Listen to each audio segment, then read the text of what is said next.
Welcome to the Free to Lead podcast, Journeys of Leaders, driven by passion, inspired by purpose. My name is Will Steele. I'm the host of the show. And today we have an extraordinary guest, Jean Marie Sears. She empowers women in leadership and in life. And I'll leave her to share her journey and what she's currently engaged with. But Jean Marie, welcome to the show. Hey, it's nice to see you. It's nice to hear from you. Congratulations with your new podcast. It's extraordinary. Thank you for inviting me on this show. Yeah, you're very welcome. Who is Jean Marie Sears and what are you up to and how did you get to be where you are today? Yeah, I've been listening to your other shows, Will, and it is quite pretty confronting. Who are you? Who am I? And first thing I want to just take a note that, Will, I've actually known you for at least, I was trying to figure it out early hours this morning.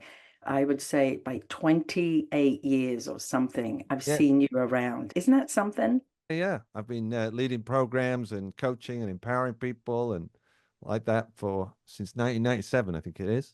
1997. Yeah, I may have met you in early 2000 and something. Yeah. So when you say, who are you? Who am I? It's a journey of who we are, isn't it? Yeah. It's not just what we do or where we're going or where we live, because clearly I'm English and I went to Australia as a teenager. I went with my mum to Australia and then I went on vacation to America. I was going to say to the States, but to America. And I stayed in New York for a while. And then before I knew it, it was over 30 years later. I'm still in America. I'm still here. I became American. That's who I am. That's a tricky one. In the plane when you're flying to England and then they say, "What's your nationality?"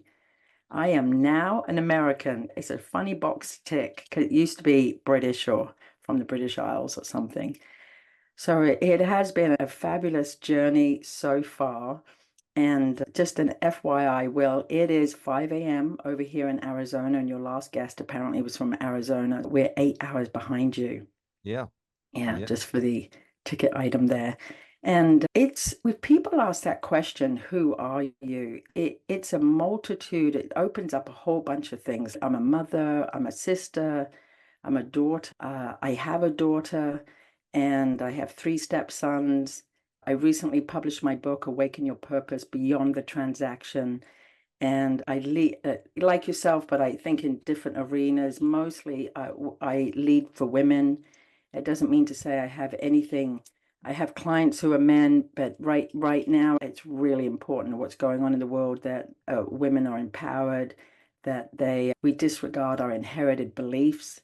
We actually discover something more than who we've believed ourselves to be. And I say that collectively, but there's obviously individuals and all sorts of things. Yeah. Where are we going to go with this? How would you articulate your role now? I have been an artist for over 25 years. I did murals in London, and that career, I would say I declared ended. That I did public art for many years in London, and now who I am is a high performance coach, an author. I had a podcast for 3 years. We just completed that as a team, everything in Jack, and then always seeing what there is next. What else? What else do I want to? I have properties. I love real estate. I'm recently investing a chunk of change with my eldest stepson. He, with his husband, they're opening up a Scavallini kitchen Atlanta showroom. Amazing, really crazy what they're up to. And so I'm many things, but primarily I'm a coach. I'm a high performance coach. Yeah. And a speaker. Yes. Yeah, good. Okay. And can you say something about the challenges you've experienced along the way to become the speaker and coach that you are today? Yes, I thought you'd ask that question, Will. And the first challenge was waking up this morning. That's a little challenge. Any morning is a challenge. And who are you going to be when you wake up? And that's when you really, in some ways, there are no challenges. And in other ways, there have been challenges. This is my third marriage, and I've been married now with Tim for nearly 20 years. And you could say that was a challenge when I was getting divorced, or taking care of my daughter was a challenge. And we see the challenge of who you want to be when you grow up. That's a bit of a challenge. And we do have daily challenges. And if I look back, there was probably a challenge when deciding who or what my purpose was. And that was a challenge for probably, I would say, at least 20 years of my life. Who are you and what do you want to be when you grow up? Or what's your purpose? Which I would imagine many people ask that question, what is my purpose? And that's a challenge, I would say, for many of us. And we have to take that on every day. What is this worth it? I could talk about poverty, or I could talk about, I had to decide one time, it was many years ago in London.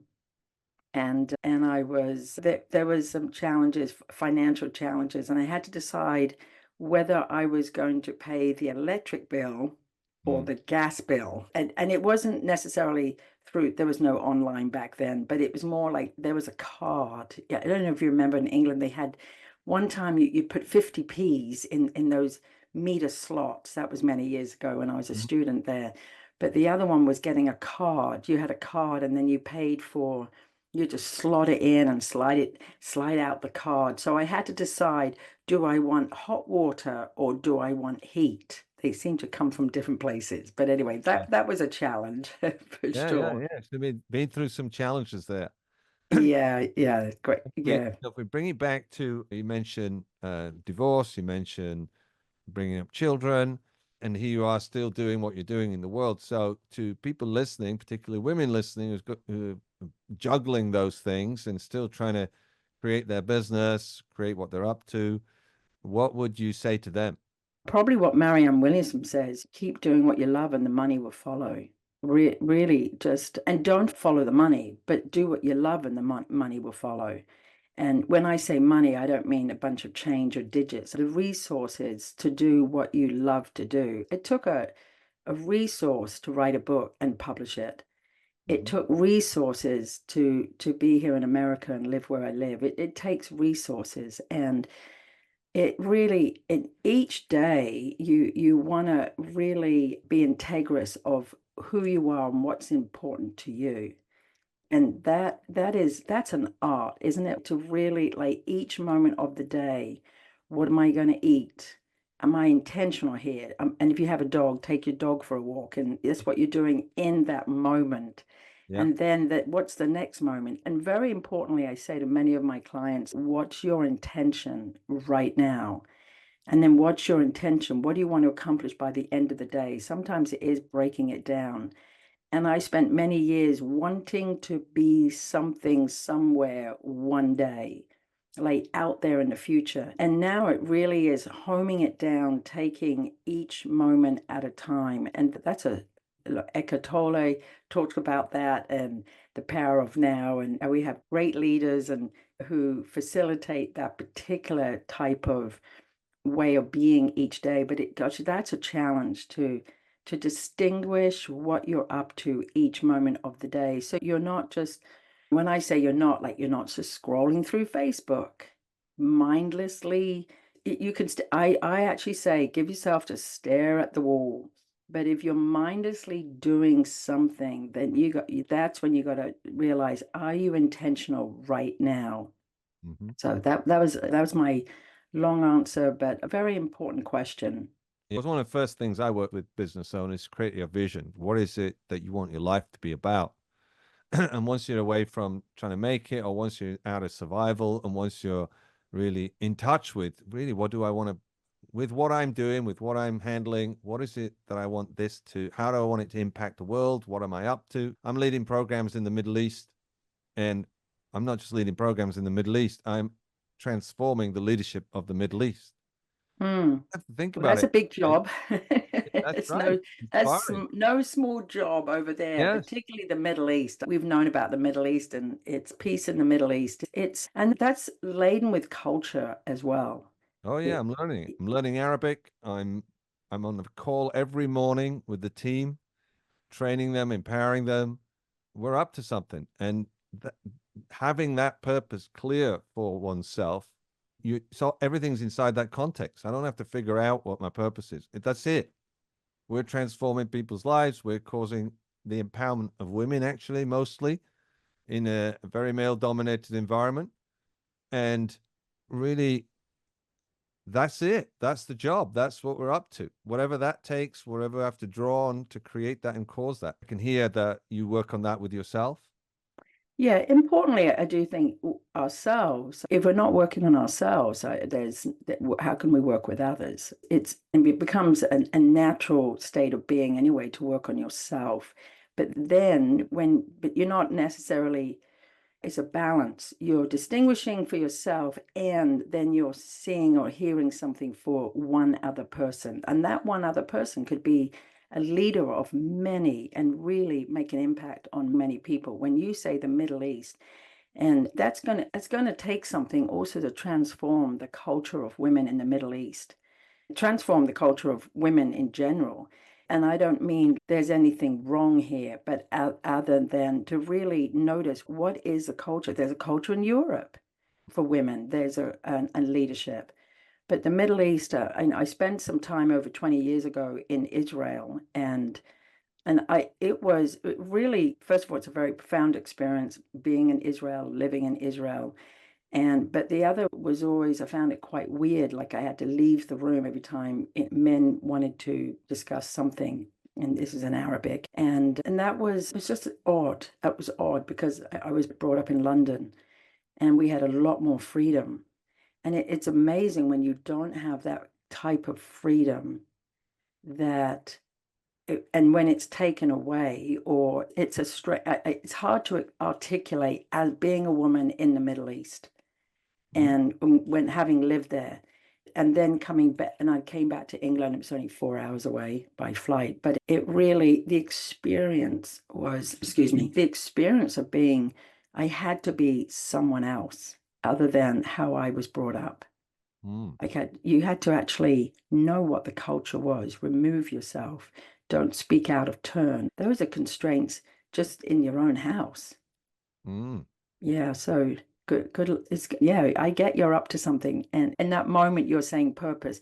Yeah, purpose, I don't want to put it in one generalization, but it's a creation in the moment of what you're creating your purpose to be. Even right now, we're creating a purpose, like who we're going to impact on this call, what's possible for people when you finish a podcast, when they're listening to a podcast. Yeah. Yeah, free to lead. Yeah.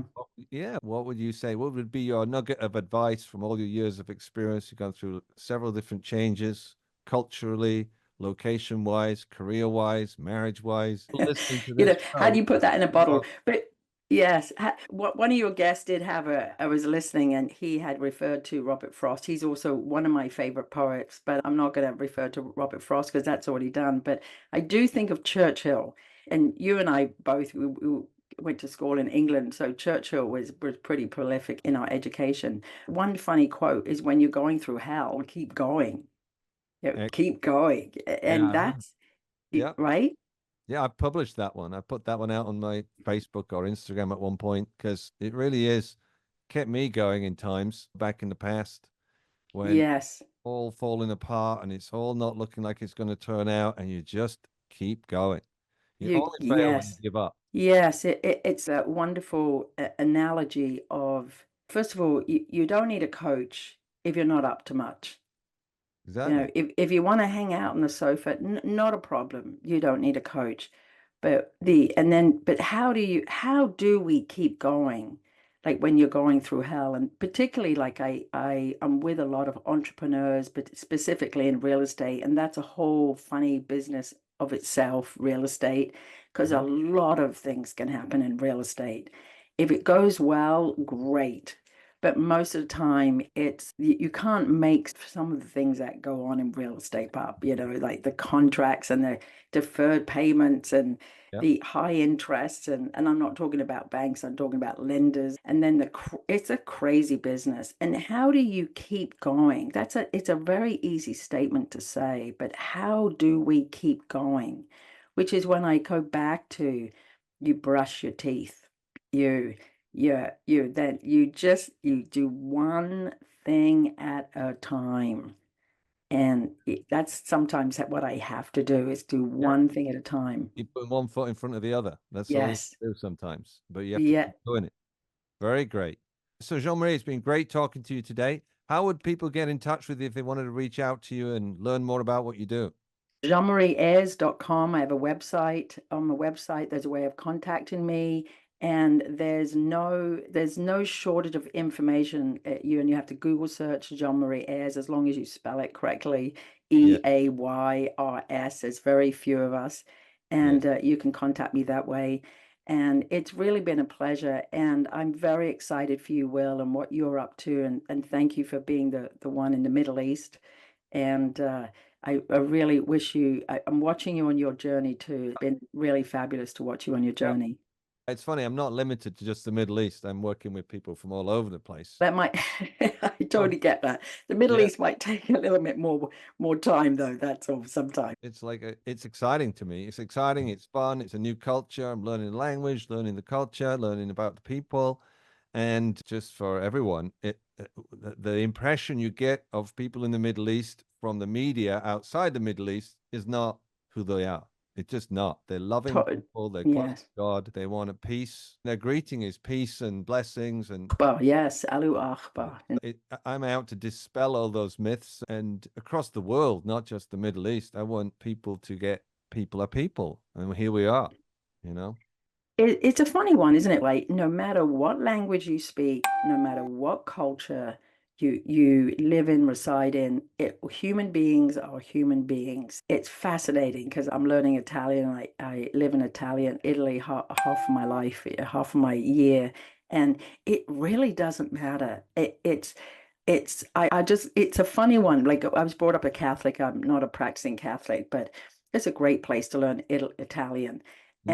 And when they had the priest was doing a sermon, I looked around and I thought, oh, this is so funny. They have the same expressions in the English Catholic Church, exactly the same. Or when I go to school there and go to school to learn Italian, and there's people from all over the world. We all have that similar. We're students. We're attentive. We're the same. It's amusing. It's really amusing. You're right. Yeah. Human beings, no matter where they are. Great Yeah. talking to you. And thank you for being on Free to Lead. Journeys of Leaders driven by passion, inspired by purpose. Jean Marie, Great pleasure. thank you so much. Thank you very much. Yeah, welcome. Welcome.